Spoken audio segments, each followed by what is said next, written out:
So hey guys, this is Ayushman Biswari और इस video में हम लोग बेसिकली पढ़ेंगे applications of determinants. Generally applications of determinants में अपना आता है कि कोऑर्डिनेट ज्योमेट्री में अपन डिटरमिनेंट्स को कैसे यूज करते हैं। तो कहां-कहां पे यूज ये होने वाले डिटरमिनेंट्स कोऑर्डिनेट ज्योमेट्री के अंदर, कौन से फॉर्मूलाज यूज होने वाले हैं और उसके ऊपर क्या-क्या क्वेश्चंस बनने वाले हैं, वो अपन देखेंगे इस वीडियो के ऊपर। और ये काफी इंपॉर्टेंट वीडियो होने वाली है क्योंकि इसके ऊपर जनरली जेईई मेंस में काफी सारे सवाल पहले भी पूछ चुके हैं और आगे भी पूछेंगे क्योंकि थोड़ा इंपॉर्टेंट वाला पार्ट आ जाता है। इंपॉर्टेंट पार्ट है तो इसको एंड तक देखना, साथ ही साथ तुम लोग की क्वेश्चंस की भी प्रैक्टिस होती जाएगी। ठीक है, तो इसी के साथ शुरू करते हैं हम अपने वीडियो को। चलो अब अपन देखते हैं कि use of determinant in coordinate geometry.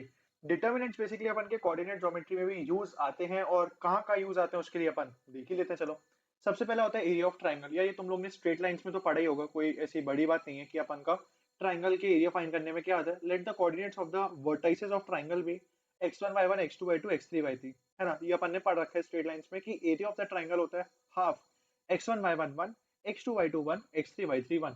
और इसके बाद अपन कैसे सोल्व करेंगे, इसके बाद वही यार यहाँ से इसको तुम लगा दो, यहाँ से R1 को रिप्लेस कर दो R1 माइनस R2 से। क्यों, यहाँ पे मेरे पास जीरो बन जाएगा, है ना। यहाँ पे तुम्हारा जीरो बन जाएगा। सिमिलरली R2 को रिप्लेस कर दो मेरे पास R2 माइनस R3 से, तो यहाँ पे भी जीरो बन जाएगा। तो यहाँ से जो ऑप्शन अपन के मतलब जो अपना एलिमेंट बचेगा उसके थ्रू इतने वाले वैल्यू की डिटर्मिनेंट फाइंड कर लेना। आसान है। ठीक है भैया, अपन का पहला वाला क्लियर हो गया कि भैया अपन को कैसे करना है। अब अपन देखते हैं condition of concurrency of three lines. यार ये भी काफी इंपॉर्टेंट है, इसके ऊपर मेंस में सवाल पूछे जा चुके हैं। कंकरेंसी का मतलब क्या होता है, when lines pass through a common point. मतलब अपन की तीन लाइनें हैं, अगर तीन लाइनें ठुक रही हैं आपस में कोई भी एक पॉइंट में, मैं ये नहीं बोल रहा हूँ कि तीनों कोलिनियर है, मैं ये बोल रहा हूँ अगर तीन अलग अलग लाइंस हैं, अगर वो ठुक रही हैं एक दूसरे ठुक क्या मतलब यार, अगर इंटरसेक्ट कर रही हैं तो उसको अपन बोलते हैं कंकरेंट, कंकरेंट लाइंस। तो वापस यार यहाँ से अपन की तीन लाइंस आ जाती हैं, a1x plus b1y plus c1 is equal to zero, a2x b2y c2 is equal to zero, a3x plus b3y plus c3 is equal to zero. अब अगर इन लाइंस को कंकरेंट होना है तो इसका डिटर्मिनेंट जीरो होने वाला है। और डिटर्मिनेंट कैसे होने वाला है, a1 b1 c1 a2 b2 c2 a3 b3 c3, this should be equal to zero. काम खत्म। अब अपन थोड़े इसके ऊपर क्वेश्चंस भी देख लेते हैं भैया कि किस टाइप के क्वेश्चंस पूछे जाते हैं। सबसे पहले अपन की बात आती है, find the area of the triangle whose vertices are a 3,2 b 11,8 और c 8,12। आसान है ऐसे ये। ठीक है, तो अपन के पास क्या अपन ने फॉर्मूला पढ़ा था, half times of x1 y1 1। ये हो गया x1 मतलब 3, y1 अपने पास हो गया 1 और ये हो गया 1। सिमिलरली ये अपने पास होने वाला है 11 8 1 मतलब x2 y2 1 और x3 y3 1। इसके बाद क्या करना है, इसके बाद कुछ नहीं यार, यहाँ से R1 को रिप्लेस कर दो R1 माइनस R2 से, और सिमिलरली R2 को रिप्लेस कर दो मेरे पास R2 माइनस R3 से। का मतलब ये मेरे पास होने वाला है A is equal to half times में अगर इसको करना है तो मेरे पास यहाँ से शायद ये -8 आ जाएगा, ये मेरे पास -3 आ जाएगा, ये 8 आ जाएगा, ये -6 आ जाएगा, ये मेरे पास -4 आ जाएगा, ये मेरे पास 12 आ जाएगा। यहाँ पे जीरो, यहाँ पे जीरो, यहाँ पे 1। अब इंपॉर्टेंट बात यहाँ से ये आती है, अगर कभी तुम्हारा आंसर नेगेटिव में आया तो उसको तुम कर देना positive, mod of A. Mod क्यों, एरिया कभी भी नेगेटिव नहीं हो सकता, मतलब डिटर्मिनेंट की वैल्यू तो नेगेटिव आ सकती है, डिटर्मिनेंट की वैल्यू नेगेटिव आ सकती है, पॉजिटिव आ सकती है, कुछ भी आ सकती है, बट एरिया नेगेटिव नहीं हो सकता। तो अगर एरिया फॉर एग्जांपल एरिया की वैल्यू है नेगेटिव तो उसको हमेशा लगा देना उस पर मॉड। जैसे अगर इसकी वैल्यू फाइंड करें तो ये कितना होने वाला है, हाफ टाइम्स ऑफ, कैलकुलेट ही कर लेते हैं, 1 से ओपन करेंगे, क्यों, क्योंकि यहाँ पे जीरो है, यहाँ पे जीरो है, तो इस 1 से ओपन करके अपन केवल इतनी डिटरमिनेंट की वैल्यू ही फाइंड करेंगे। तो ये होने वाला है मेरे पास यहाँ से 8 इंटू फोर माइनस 3 इंटू 6। तो 8 4 जा 32 माइनस 3 6 जा 18 डिवाइड बाई 2। ये कितना होने वाला है, 32 minus 18, I guess it's 14 by 2 and it is equal to 7। अगर मान लो इस -7 में आता है तो इस पर एक मॉड लगा लेते हो। बात समझ में आ गई है। अगला क्वेश्चन देखते हैं। अगला क्वेश्चन अपने पास आने वाला है, if x1 x2 x3 as well as y1 y2 y3 are in gp with same common ratio then prove that the points this are collinear। अब तुम सुनो, अगर तुम्हें यहाँ से मेरे पास प्रूफ करना है कि मेरे पास पॉइंट्स अगर कोलिनियर हैं तो, है ना, तो वापस से तुम्हें यहाँ से ये वाला प्रूफ करना पड़ेगा कि इनका डिटर्मिनेंट है जीरो के बराबर।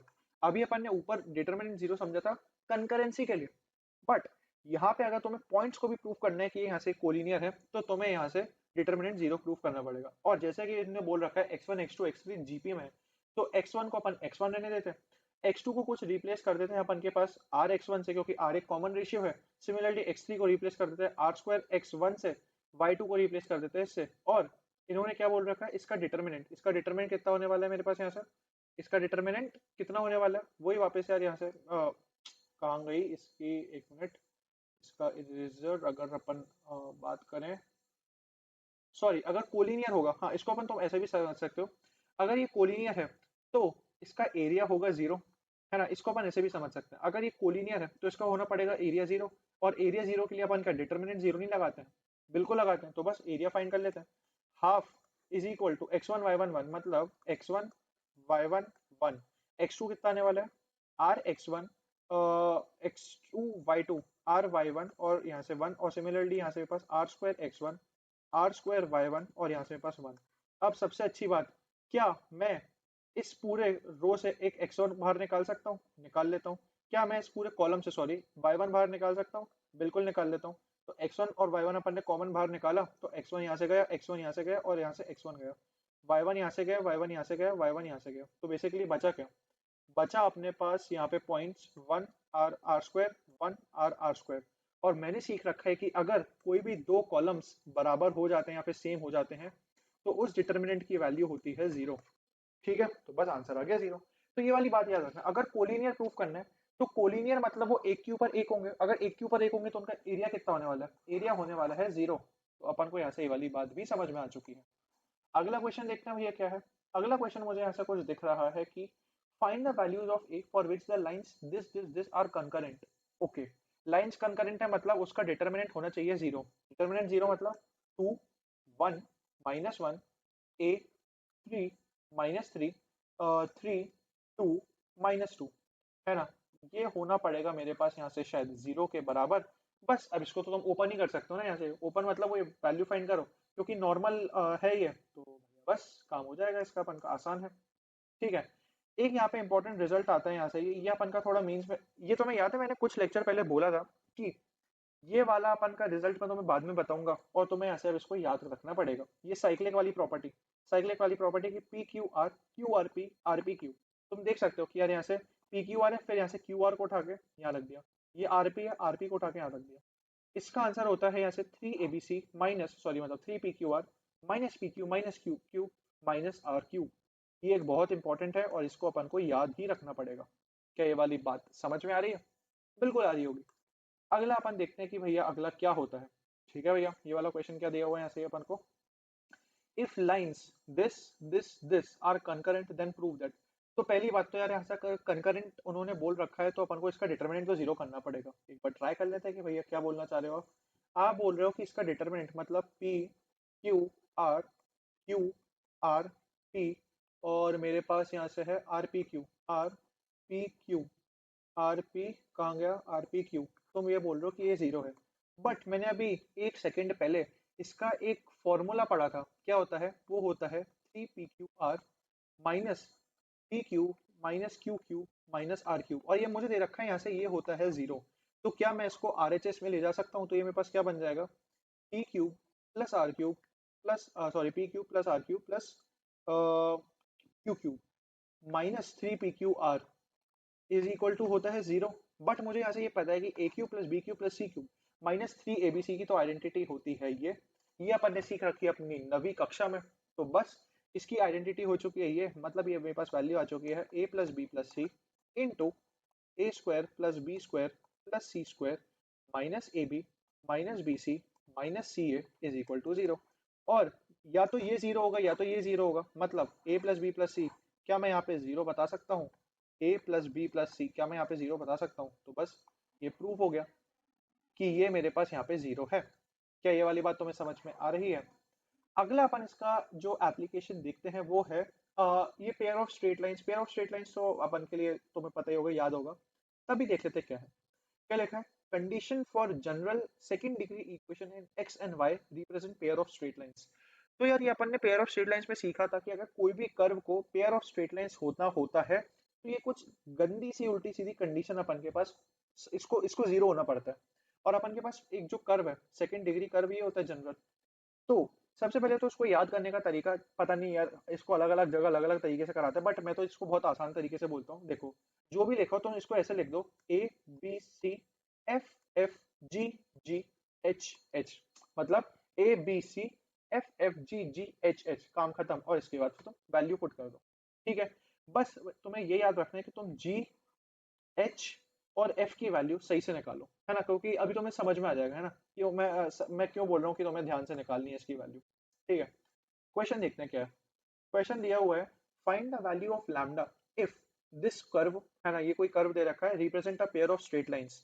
ठीक है, ये कोई कर्व है, इसको अगर पेयर ऑफ स्ट्रेट लाइंस में होना पड़ेगा तो मुझे ये कंडीशन याद है कि A B C F F G ji H H, इसको होना पड़ेगा जीरो, इसको होना पड़ेगा जीरो, तो मतलब मुझे केवल इनकी वैल्यूज फाइंड करनी है। ठीक है, और मुझे यहाँ से पता है कि जो मेरा कर्व होता है वो होता है a x square plus b y square plus 2gx plus 2fy plus c, है ना, प्लस सी प्लस 2hxy।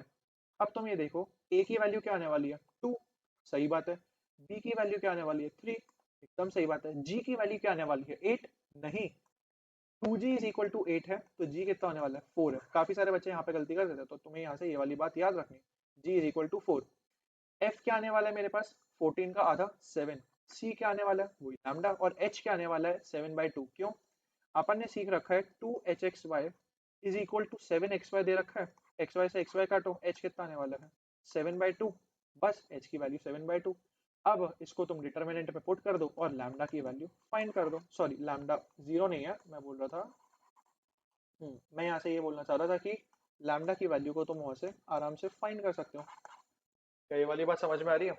तो बेसिकली अपन ने इसके तीन एप्लीकेशंस देखे, एक तो अपन का कंकरेंसी, एक अपन ने देखा एरिया ऑफ ट्रायंगल, और तीसरा अपन ने देखा कि किसी भी कर्व को अगर पेयर ऑफ स्ट्रेट लाइंस अपन को प्रूव करना है तो उसकी क्या कंडीशन होती है। ठीक है, आसान था, इसके ऊपर बहुत ही बेसिक क्वेश्चंस आते हैं, तो तुम्हें लग रहा होगा कि भैया इतने कम क्वेश्चंस, काफी आसानी होते हैं इसके ऊपर क्वेश्चन, बस डिटरमिनेंट में वैल्यू पुट करो, जीरो उसको इक्वेट करो और जो भी पैरामीटर्स हैं उसकी वैल्यू निकालो। अगले लेक्चर में अपन देखेंगे प्रोडक्ट ऑफ डिटर्मिनेंट्स, ये काम आ जाता है। तुम इसके ऊपर बताओ, काफी अच्छे सवाल बनते हैं प्रोडक्ट ऑफ डिटर्मिनेंट्स के ऊपर, सच में पहले बार में तुम्हें समझ में ही नहीं आएगा टू बी ऑनेस्ट, बट मैं कोशिश करूंगा उसको ज्यादा से ज्यादा अच्छे से समझाने का। पहले बार में तो मुश्किल होता है थोड़ा समझाने का, बट ठीक है, आ जाएगा। ठीक है, तो इसी के साथ एंड करते हैं वीडियो को। अगर कोई भी फर्दर डाउट्स हो तो नीचे कमेंट सेक्शन में पोस्ट कर सकते हो, और कोई भी फर्दर सजेशन हो तो बिल्कुल वेलकम है वो तो। सो वीडियो अच्छी लगे तो लाइक करना, शेयर करना और चैनल को सब्सक्राइब करना मत भूलना।